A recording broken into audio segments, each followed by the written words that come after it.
कि जो पोर्शन ले रहा है ना उसको पता चल सके। पहले हम रहते थे, हमारी घर के आगे कोई लगाता था, हम भी उसे कहते थे। हाँ, अब समझ में आया हम भी आपको। उसे कहते थे। अस्सलाम वालेकुम, मैं आपका शाहिद। अच्छा, पोर्शन लेने से पहले खुदारा इन चीज़ों का ख्याल रखें।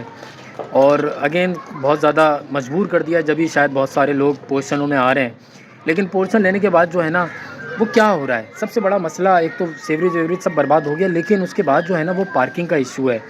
कल को खुदा न खास्ता आपके बच्चे मेरे बच्चे लड़ रहे हो तो उसके लिए मैं ये वीडियो बना रहा हूँ, और वीडियो में जो है ना उस बच्चे का चेहरा मैं छुपा रहा हूँ, क्योंकि उस बच्चे का कसूर नहीं है। पोर्शन जिन्होंने लिया अब उनके माँ बाप हैं, बड़े हैं, जो भी है। तो देखें, अभी दिखाता हूँ मैं आपको।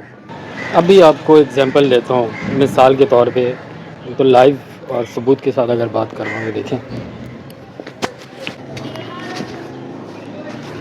बेटा, कहाँ रहते हो आप? बराबर गली में। कौन सी वाली गली? साइड से बराबर। वो आगे वाली। तो उधर जगह नहीं है क्या? नहीं, इस साइड में पोर्शन में आए हो आप? पोर्शन में रहते हो? जी जी। यार पोर्शन में क्यों रहा? पोर्शन क्यों लिया जब उनको पता था आपको कि यार पार्किंग पोर्शन ही है यहाँ तो। नहीं है ना, पोर्शन ही ने तो बेड़ा गर्क कर दिया। अभी देख लो कितनी गाड़ियाँ खड़ी हुई जी है। जी, सब जगह पोर्शन है। हाँ तो वही ना, यही तो मसला है। पोर्शन पार्किंग के अलावा कहाँ है फिर बताएं आप। नहीं, पार्किंग का मसला नहीं आता आप लोगों को। वो ये तो और अगर इधर भी अगर कोई अलाउ नहीं करे फिर क्या करोगे आप?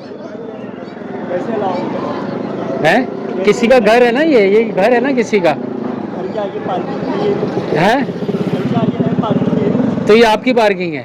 मेरी मैंने कब हाँ, अगर वही बोल रहा हूँ ये घर के आगे है, बोले कि यार मैंने इधर नहीं करनी, इधर करनी है, तो फिर वही तो बोल रहा हूँ, आपको क्या करोगे आप? मैंने कब बोला मेरी पार्किंग है ना, सीरियस इशू तो है ना। सबके लिए है ना, मेरे लिए नहीं तो आपके लिए इसलिए ज़्यादा है कि आप वो उधर से आए हो, है ना, सीरियस इशू तो है ना। नहीं नहीं, मैं बता रहा हूँ आपको, आप छोटे हो ना, मैं आपको समझा रहा हूँ कि कितना बड़ा इशू होने वाला है। बिल्कुल सही कह रहे हैं, लेकिन कि आप बेचारे वो उधर रहते हैं और इधर गाड़ी खड़ी कर रहे हैं, तकलीफ नहीं होती आपको? मैं साफ करने नहीं आ रहा है, मैं साफ करने भी तो आ रहा हूँ। हाँ तो मैं वही तो कह रहा, साफ करना मुश्किल वो नहीं। अब ये देखो, रोड बनने का कोई फायदा नहीं हुआ, इधर खड़ी हो गई, इधर खड़ी हो गई, अब इधर एक गाड़ी गुजर सकती है? नहीं, ये भी कोई होगा बेचारा, किसी ने पोर्शन लिया होगा, वो भी इधर खड़ी कर रहा है, वो भी पोर्शन वाला होगा, उसने उधर खड़ी कर दी, वो उधर खड़ी कर। नहीं, सब जगह नहीं है। मसला ये है कि बेटा जहाँ इंसान लेता है ना घर, वो उधर देखता है कि पार्किंग है नहीं है, तो फिर उसके बाद वो घर लेता है। अब इसका ये थोड़ी मतलब है कि मैं रहता उधर हूँ और गाड़ी वो उधर ग्राउंड और पार्कों में खड़ी कर रहा हूँ। तो ये सिर्फ आपका मसला नहीं, मैं बताना चाह रहा हूँ आपको, ताकि आप दूसरों को अवेयर कर सको कि जो पोर्शन ले रहा है ना उसको पता चल सके। पहले हम रहते थे, हमारी घर के आगे कोई लगाता था, हम भी उसे कहते थे। हाँ, अब समझ में आया आपको। हम भी ऐसे कहते नहीं बेटा, ये बदमज़गी से नहीं कह रहा मैं, बदमज़गी से कहता तो कुछ और उस पर आता मैं, लेकिन मैं सिर्फ समझाना आया हूँ कि अल्लाह हम सबको हिदायत दे। इधर कोई भी मोहल्ले की गाड़ी नहीं खड़ी हुई। चलो, खुश रहो, सलामत रहो।